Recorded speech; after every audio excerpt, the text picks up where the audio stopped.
Hey everybody, Father of Trades here with 5 things that you need to stop doing when you're trading today.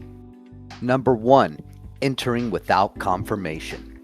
So you want every single move to be confirmed based on breaks of structure from the past and your liquidity levels that you'll have drawn out. I'd like to replay this short clip as an example. We could speed it up just a little bit. All right, so we see that this is going up. We see that it's going up. It breaks this structure. Okay, it comes back. It tests and confirms. And after that confirmation, you get a nice opportunity for profit. Now, when you see this structure break to the downside under here, that is certainly an area where at that point you should have already been out, taken out by your stop up here, and you are looking to now potentially be short because we have just confirmed by breaking this structure. And then when we come down and we test this successfully, that is confirmation of the move. And look what happens next. A massive drop, with plenty of time to take profits. Number 2, trading against the trend. If you see strong momentum in one direction, like this, where it largely just goes up, why in the world would you try to trade it down? If you see that it's been going down, why would you ever try to trade it up? Wait for the reversal to be confirmed. Don't trade against the trend. Number 3, getting emotional. So, for instance, on this trade, I entered right down here at the base of this candle when we saw a break of structure to the upside. And I added this whole time right here as we dropped, mostly down here, after we broke this liquidity level and rejected off the bottom of this candle.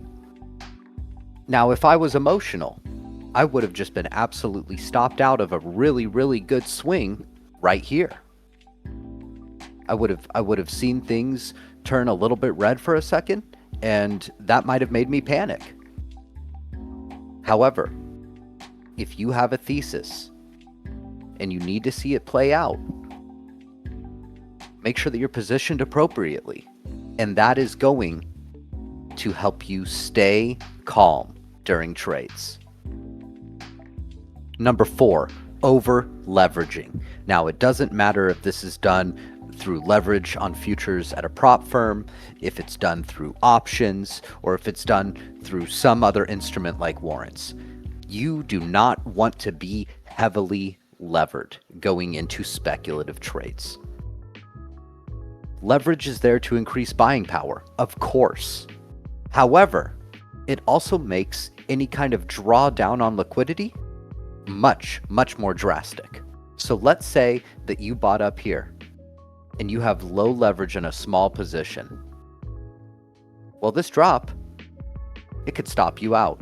But if you are heavily levered and you enter right here, this drop will probably stop you out. So you need to make sure that you are using appropriate amounts of leverage that are appropriate for your risk tolerance and account size. That is the only way that you are going to keep yourself safe from the unexpected.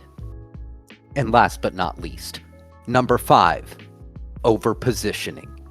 You want to make sure that you are never committing so much that if this position was wiped out or even stopped out, that you would not be able to survive and you would have to either put more money in your account or buy a new account at a prop firm. This is a situation that you should never put yourself in. So not only would I say never full port, but you should never half port. There is no sense in taking a risk that is worth more than maybe 1/4 to 0.5% for a prop firm. And if it's your own money in a swing situation, you should make sure that it is never more than maybe 3 to 5%.